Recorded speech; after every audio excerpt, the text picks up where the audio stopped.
This is Back Talk by Successful Black Parenting Magazine, the most listened to podcast for parents by parents.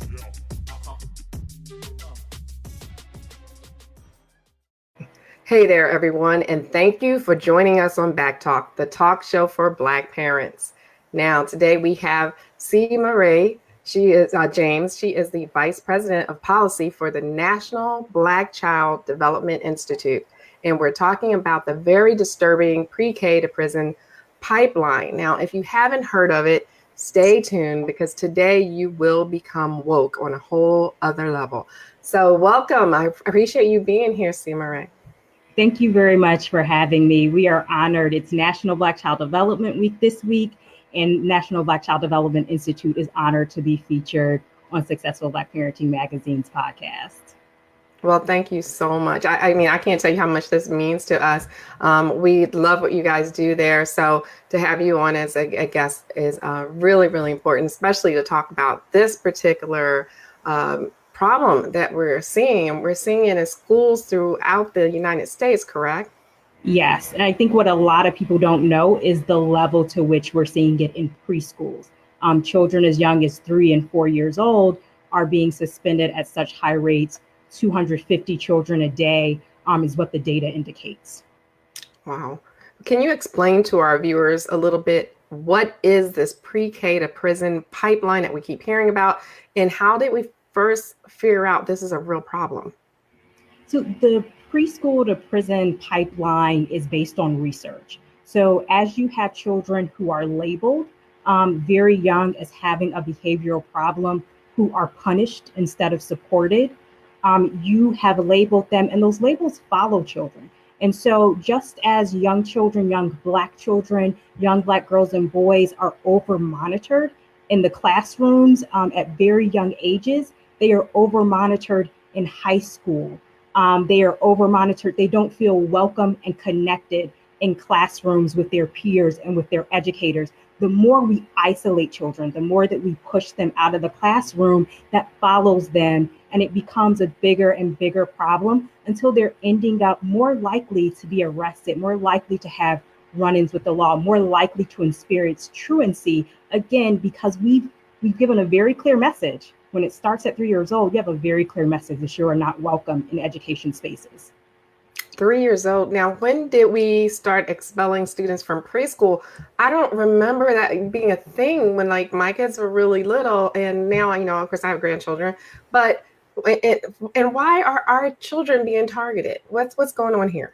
So we can credit the Civil Rights Office at the Department of Education for starting to collect this data.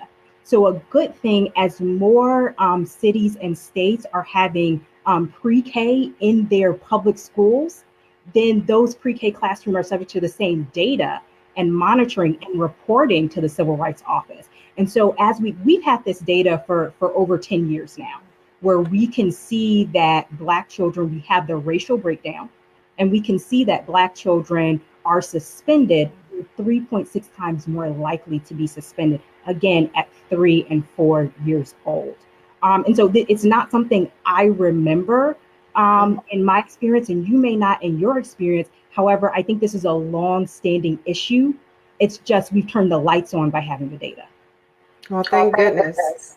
Now, I know that we have the Education Secretary of the United States, or the United States Secretary of Education, I should say, Betsy DeVos, who now wants to roll back some of these civil rights protections that protected students, especially in public schools. Now, how will this affect this whole prison pipeline that we're trying to eliminate and the data that goes with it?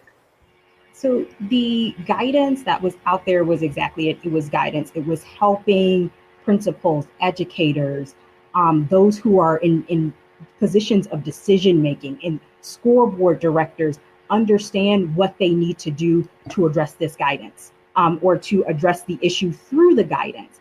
So they also, and not a lot of people know this, but they also put out guidance around preschool as well, and early education. And so this was very comprehensive guidance that was out there about how we engage families, how we ensure that parents understand this issue and they have access to the same data that we have as advocates. I think the danger in pulling back the guidance means that people who've decided that all children should not be protected in school feel emboldened. And so what the guidance gives is something for advocates to hold on to and say, listen, we need to work on this. It means that when the superintendent of Seattle Public Schools says we need to do something different, we can pull out this guidance and really say, this is what the research says. This is what the Department of Education is saying we need to do to protect civil rights.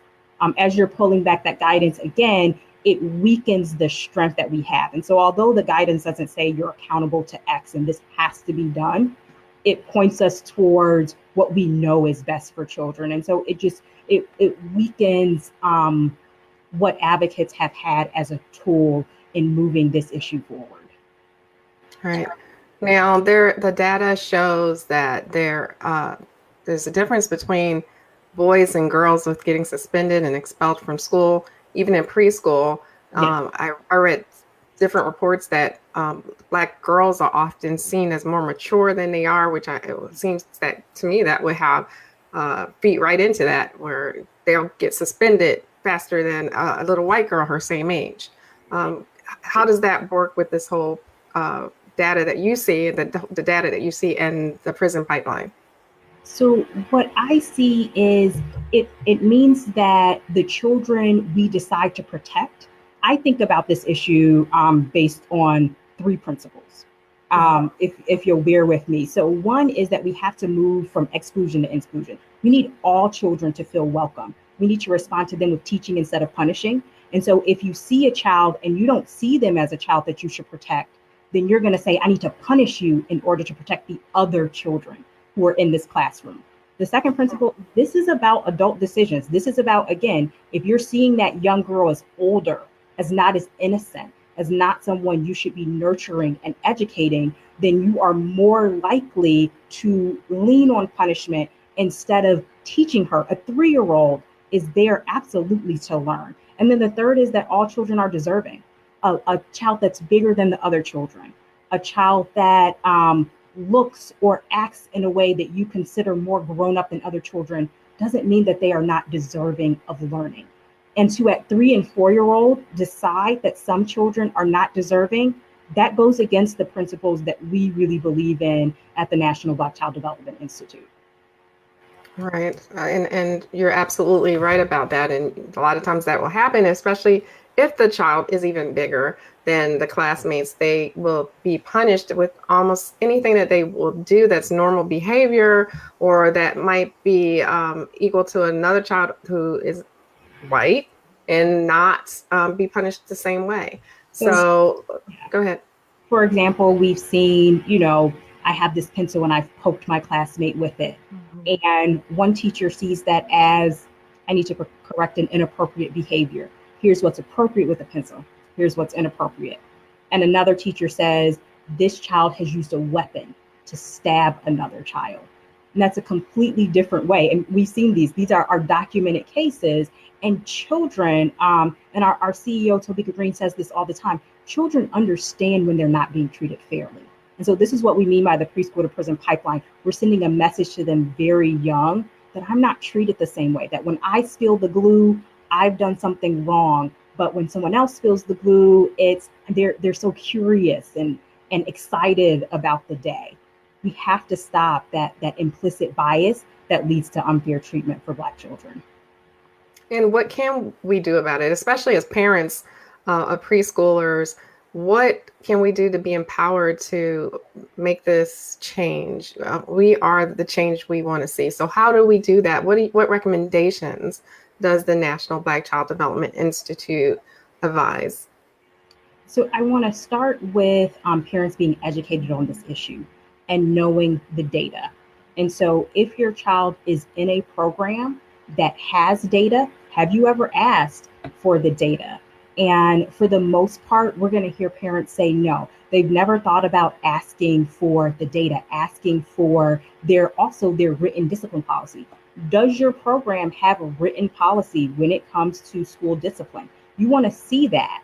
And then knowing your rights. So not only what's on the books at your school, what are your state level laws on this?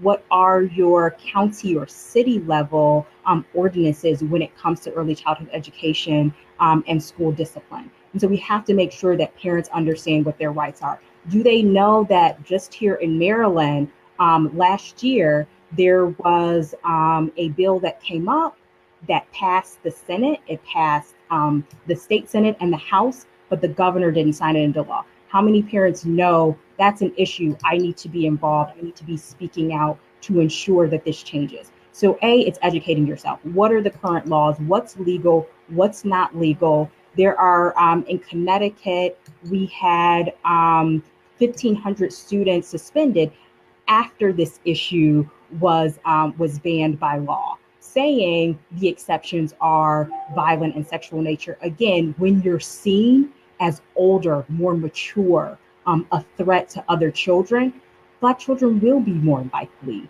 to be labeled with this instance is something that's violent instead of playful, instead of a 3-year-old or 4-year-old learning about their bodies and learning about interaction. So that would be the first. I would say the second is to get the data. If it's not there, you need to advocate for data so that we know what's going on. And third, request due process. And so where there is an issue where your child might be up for suspension or expulsion, ask for a parent council, an objective voice. Ask to bring this in front of your city council. Ask to bring this in front of your school district.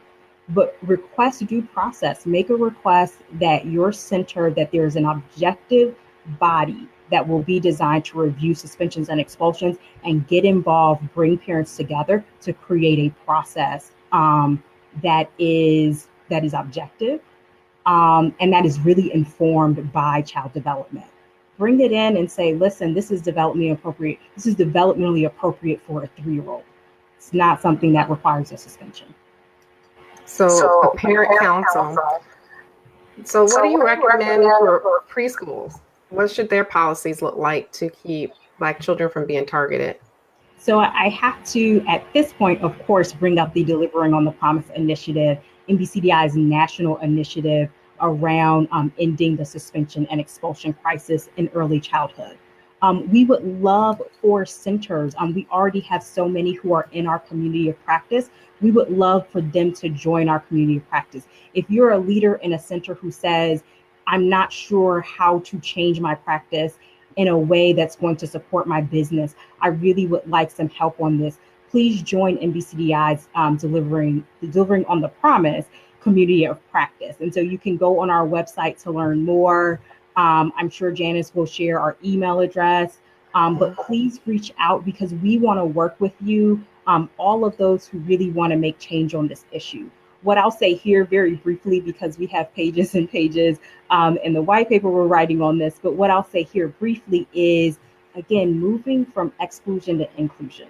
When you're moving from punishing to teaching, that's going to make you stop and try to understand what a child's behavior is communicating. What do they need in this moment? You're going to stop and say, what doesn't this child know? Instead of thinking this child considers this pencil a weapon and they're stabbing, well, maybe they don't know that this looks like a weapon when they do this, and that this is always appropriate for writing and never appropriate for playing. And really understanding and differentiating what a toy is. And so we want to be there to provide the resources and supports that educators need. And I just put the website right up there so everyone can see it. Now, this continues to follow our children through elementary and secondary schools too. Many high schools have armed resource officers, school resource officers known as SROs. And with the problematic police relations in the Black community, how does that present, with the armed police in schools, how does that presence exacerbate the situation of criminalizing students, or does it? So I want to say first and foremost, we want to ensure that all children in schools are safe. So let me pause here and give condolences at Santa Fe High School right outside of Houston, where there was a school shooting today. We absolutely believe in safety for all children. Now, what that means is that we have to ensure that student resource officers understand they have had an opportunity to deal with their own bias. They've had some training on implicit bias, on racial bias, so that they are not disenfranchising some children and pushing them out and making them unwelcome in school while they're attempting to protect others. And so we want to make sure that we have that balance there. And it's very clear that children who are here, all children are here to learn. That's what they're in school for. And so a student resource officer also has a responsibility to be a teacher. One example we point to a lot is when an officer handcuffed a 6-year-old girl in Chicago. And this is little Madison in Chicago. And what he said was, I was trying to teach her a lesson. It is never developmentally appropriate to handcuff a child and assume that they're learning something other than that they're not a child that has dignity. He has completely robbed that little girl of her dignity and her faith in the classroom, her faith in her teachers, her faith in the student resource officer. We have to ensure that when we talk about school safety, that we've decided that all children deserve to be safe and that we're educating and preparing student resource officers to take that approach to all children. Okay. Now, as parents, do we have to worry that there's a purposeful effort to incarcerate Black children? And if so, why? And do privatized prisons have anything to do with this? So as parents, we should be very aware of racism. We should be very aware of implicit bias. That the research you pointed to earlier, our children are not seen as innocent. They're seen as bigger, they're seen as older, they're not seen through the same lens. And so we have to be there as protectors for our children and really work to support this. This is a systemic issue. So it's why we call our initiative Delivering on the Promise. It means that we're saying young people should not have to deliver on us a behavior that means that we'll treat them in a way that's fair. It means that we should deliver fair treatment to all children. And so this absolutely is about a systemic crisis in our school districts. And I just want to be clear about that. And we should be clear about how these truancy, the monitoring of Black children does lead to higher rates of imprisonment. And I want Black parents to be cognizant of that so that they come from a position of strength and power when their child has had a run-in with a student resource officer or out in the community. They really have to be very savvy and very educated about how to engage with police. There are times when we tell our children to be honest, we tell them to be upfront, but they also have a right to remain silent.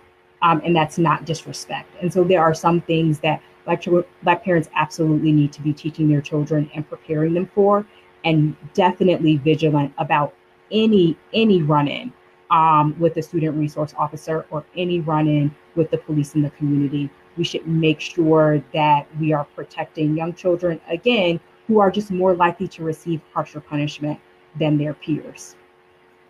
Okay. Can you tell our viewers a little bit about the National Black Child Development Institute? Because your research comes from within, correct? You do your own research there on white papers and such as, the reason I'm asking you this in particular is because there was an incident last week that happened with this woman who was a Yale student. You might be familiar with it.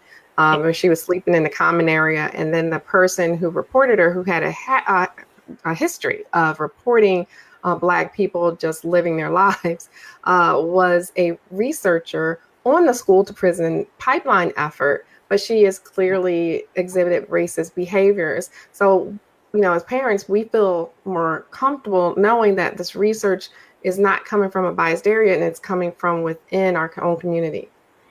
So I'll start with the part on our research around delivering on the promise, but then I do want to give the overview of the organization.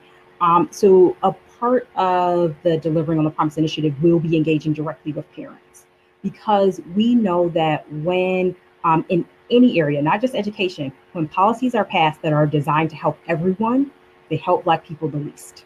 That's historical, it's documented as a part of our history in this country. And so we will be going to states where legislation has been passed to ban suspensions and expulsions, but having conversations with Black parents to gauge whether or not they are experiencing positive benefits from that. And so we absolutely believe that any policy initiative that we're putting in place, we have to hear from the people that those policies will be designed to benefit. And so that'll be a part of it. We have focus groups. They will be research based. And we absolutely believe that we need more investment and more resources put into research on Black children, and not just about the deficits. We need positive research on Black children's strengths, but also how systems are failing Black children. We usually, when we see research, it's about deficits in Black children. We have to look at the deficits of the system, as you said, our school systems, our prison systems as well. Right. All right. And are there any other upcoming initiatives that the Institute is doing that parents would be interested in? Absolutely. So we will be this year publishing 3 State of the Black Child report cards. That is our time to give a very clear analytical tool, an advocacy tool to parents that will be completely easy to use, that says, here are the top issues in this state. So it'll be Texas, Georgia, and Washington State. But I do believe that those data points, we see trends across the country.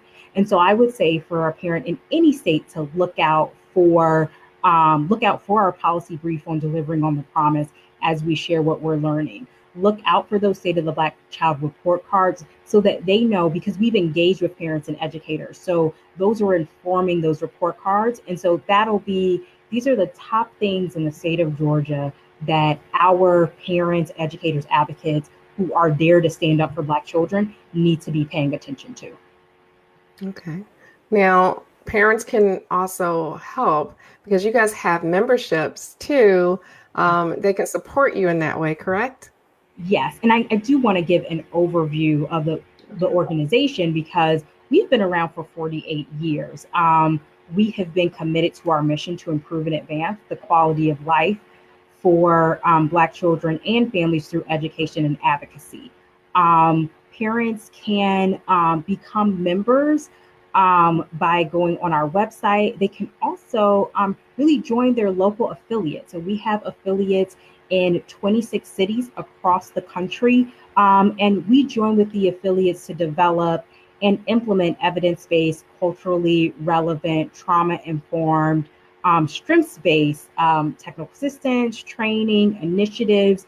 If you're engaging with your affiliate as a parent, we absolutely want you to ask about our Family Empowerment Program, which is 20 years of implementation of this program. We have been supporting and training parents to reflect on how they were parented and what parenting practices they want, to be a leader and advocate for their child. So the same things that we've been talking about, the skills that we know parents need to support and protect their children, we are providing and really instilling. We're actually unlocking those skills within parents. We know it's called empowerment because parents have the power. We would like to really help parents get in touch with the power that they have in their children's lives. And if I'm going on about it, it's because that is my favorite thing in the work that we do. Okay.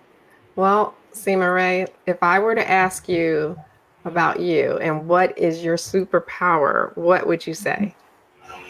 So I would say the moments in my life where I feel most powerful is absolutely in this conversation. When I am talking about, when I am letting people know that it's not their children, that there's not an issue with your child, that is an issue with the system. And so for me, it's like helping people turn the corner. I like that idea of turning the lights on, that like now you have the data, the lights are on in your school, the lights are on in your child's classroom. You know how to advocate for your child. You know what to say when you walk in there. To me, it's all about kind of shining a light in a place that's dark, because so many parents, they feel it's their child. They feel there's an issue with their parenting style or their child. And really what we're doing is really shining a light there and saying, no, we're putting the light on the system. And we're putting the light on how our schools and education systems are failing Black children. Wow. I want to thank you for coming on Back Talk. We're at the end of the show. I could talk to you all day. But you do have the website. I'm going to put that back up. for our parents. So check out their website. The membership is affordable. You can support them in the work that they do. And by supporting them, you're supporting your own children. So I highly encourage you all to go to the website and just peruse it. And if you can, and if you feel they're worthy, which they definitely are, please go ahead and join for the year with your local, affiliate, because that's going to be, I think that's really necessary that we support our own and people who are doing positive work like the National Black Child Development Institute. Well, thank you again, Crystal. Thank you very much. Crystal, I'm sorry. I saw Crystal up there. C. Murray, I'm sorry. I was reading Crystal's comment and I read Crystal, but thank you, C. Murray, for coming on. Good.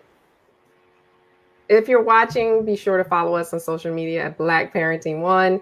We were the first Black parenting magazine in the nation in print. So you can find us there on Black Parenting One on Twitter, Instagram, and on Facebook. So until next time, we will see you soon. And this has been a great conversation. We hope to have you back soon, C. Marie. So I really appreciate it again. Thank you very much. We're honored to be on. Okay. All right. And that's it for today.